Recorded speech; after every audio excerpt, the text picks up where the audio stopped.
raise my hand as being one of those overprotective mothers, and we're protecting out of love. But tell us how we can maybe be a little less protective of our kids. Sure. So the key concept here is a word called anti-fragility, anti-fragile. Some things are fragile. You wouldn't let your kids play with a wine glass because if they play with it, it'll break. Nothing good happens. So we give them sippy cups, which are plastic, which is resilient. But if they drop a sippy cup, it doesn't get better, it just doesn't break. And there are certain systems, biological systems mostly, that actually get better when you drop them. So the immune system is the classic example. If you protect your kid's immune system, I don't want any bacteria or dirt or germs to get to my kid's immune system, then the immune system can't develop. Our evolution requires kids to play in the dirt, sample what's around, the immune system tunes up. So the immune system is anti-fragile. Our bones and muscles are anti-fragile.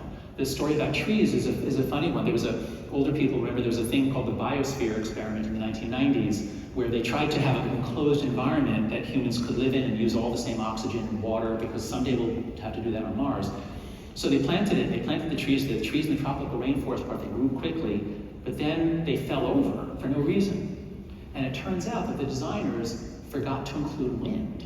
Because when a tree grows, the wind pushes it, and that pulls on the roots, which tells the roots you gotta grow more over here to anchor it. And it compresses the wood, and it tells the wood you gotta adopt a form that's more resilient, it's tougher to compression. And if you take it easy on the tree, then it doesn't get stronger.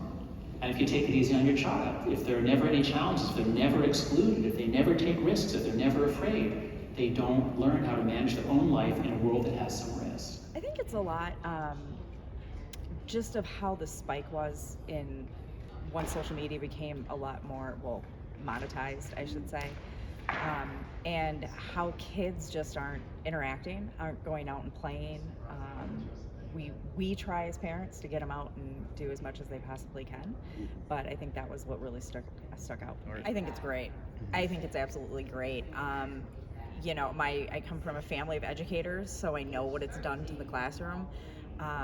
But I also think it's just, kids don't need it during the day. There's nothing that I need to tell him in the middle of a school day that if it is that important, I would be calling the school anyways.